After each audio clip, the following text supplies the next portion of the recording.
La meilleure chose que tu peux apprendre, c'est comment est vraie la parole de Dieu et comment Dieu t'aime. Dieu veut le meilleur pour toi. Il veut que tu vives vieille, 120 ans. Oh là là!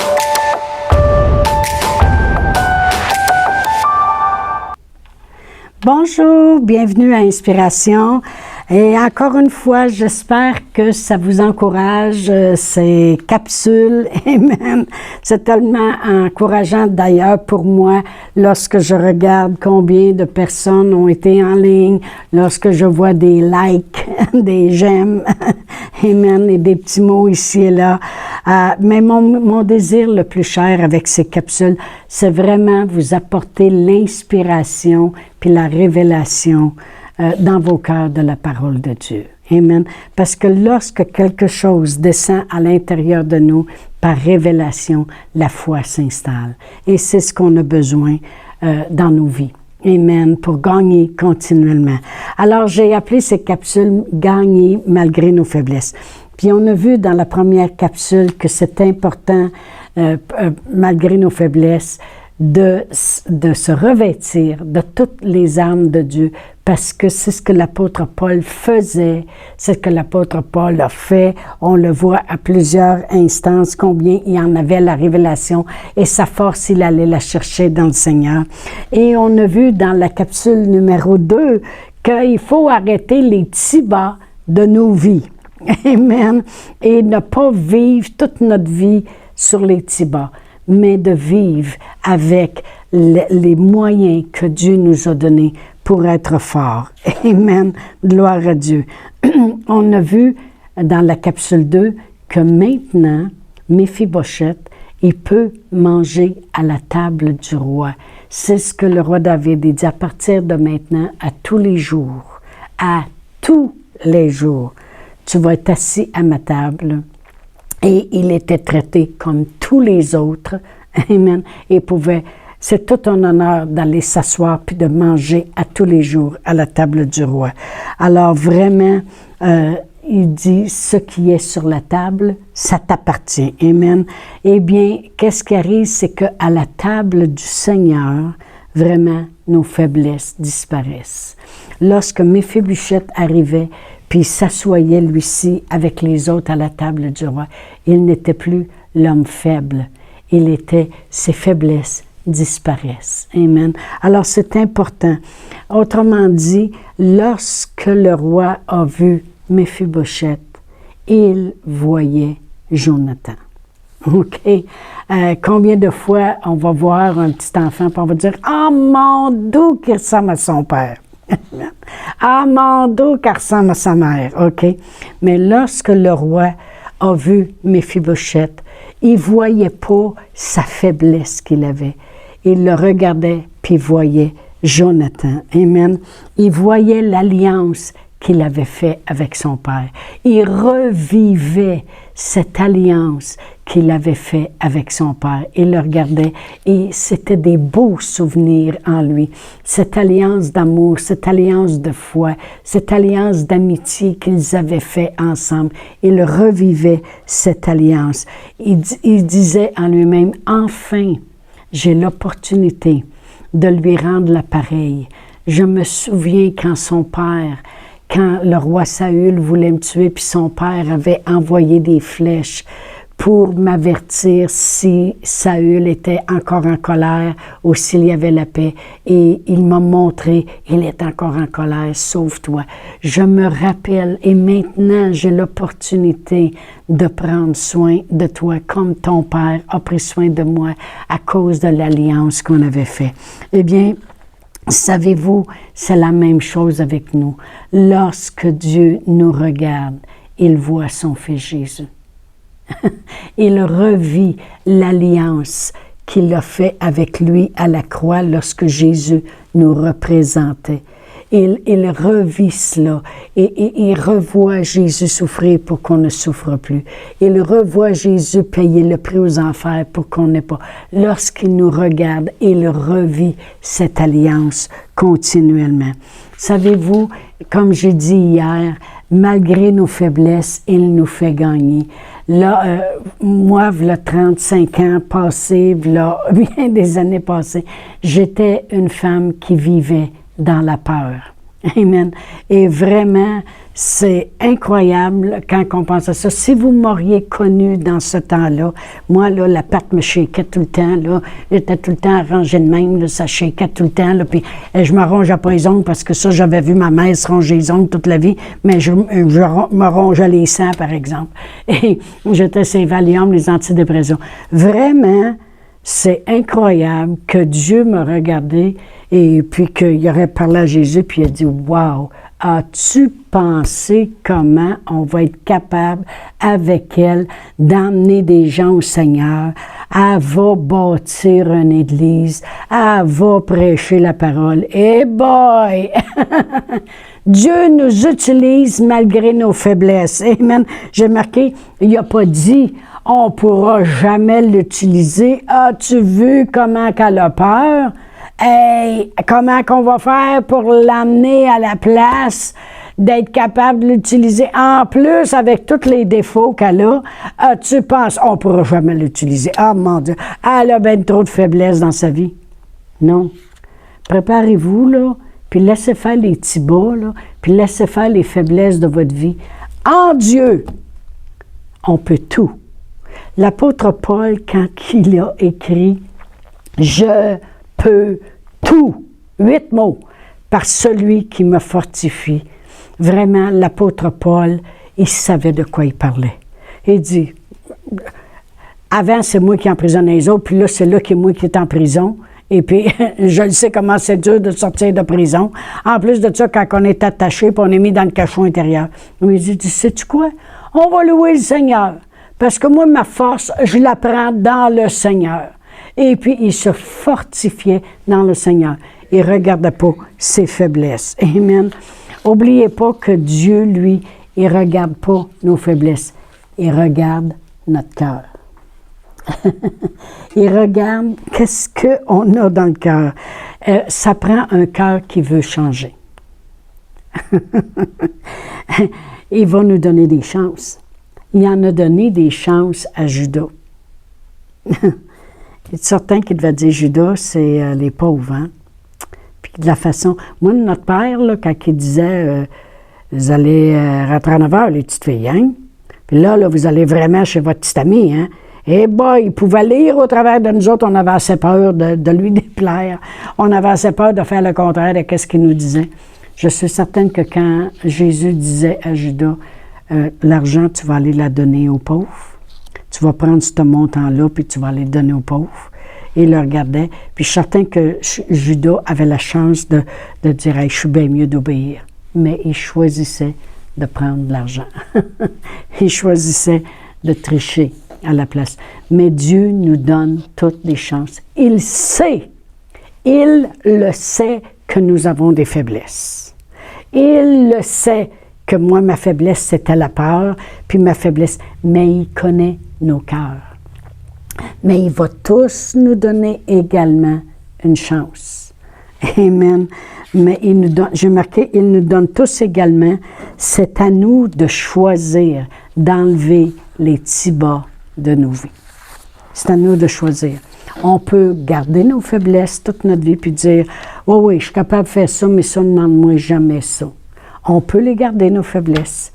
Mais on a une opportunité de gagner malgré nos faiblesses si nous prenons les armes de Dieu. Amen, comme on a lu. Et une des armes de Dieu qu'on a lues dans Éphésiens 6, 18, c'est le prier en langue. J'ai prié en langue des 4, 5, 6, 7, 8 heures par jour lorsque j'étais sur les bases militaires, mes enfants étaient à l'école. La parole de Dieu dit que quand tu pries en langue, tu t'édifies toi-même. Alors je me bâtissais, je laissais l'Esprit Saint prier au travers de moi, demander des choses à Dieu, puis je me bâtissais. Et tu peux vouloir t'en sortir. Il y en a qui veulent garder le petit bas parce que c'est le moyen de rien faire. Il y en a qui vont dire, non, les petits bas, ils vont partir. Mes faiblesses vont partir parce que je prends les armes de Dieu. Et c'est pour ça que l'apôtre Paul disait, fortifiez-vous dans le Seigneur. laissez faire le reste. Prenez toutes les armes de Dieu afin de pouvoir tenir ferme puis résister contre les ruses du diable. Amen. Gloire à Dieu. Alors moi, Chantal, je me suis approchée de la table que le Seigneur avait dressée devant moi. Amen. Gloire à Dieu. Et ma faiblesse est devenue ma force. Je vivais dans la peur, aujourd'hui je vis dans la foi. Et je peux vous dire, ouf, et que c'est bon de vivre par la foi. Merci Seigneur pour la foi. Merci que c'est la seule chose que Dieu nous demande. Mais je me suis approchée de la table, comme Méphibosheth avait le choix. Il y avait le choix quand que David est arrivé puis il a dit, tous les jours, tu vas venir manger à la table du roi. Puis Thiba, tu as 15 serviteurs, tu as 15 enfants puis 20 serviteurs, ou peu importe si je les mélange. Ça fait 36 avec Thiba, vous allez tomber au service de lui. Nous autres ici, on a les anges maintenant qui travaillent pour nous, à notre service, qui nous suivent tous les jours de notre vie, qui nous protègent. On a toutes sortes d'anges qui font plein de choses. Amen. Et ils obéissent à la voix de la parole de Dieu. Selon le psaume 103, verset 20, mais en tout cas, on n'ira pas là-dedans. J'en parlerai des anges à un moment donné. Mais voyez-vous, Méphibosheth, savez-vous qu'il avait le choix? Il aurait pu avoir le choix de dire, « Essaye pas d'être fin avec moi, je ne te crois pas, puis moi, je vais rester l'autre bord, puis je veux rien savoir de manger à ta table. » Il y avait le choix. On a tous le choix. Dieu place devant nous des choix. Dieu ne veut pas des marionnettes qu'on soit obligé à lui. Il veut qu'on le choisisse de nous-mêmes. Amen. Amen. Gloire à Dieu.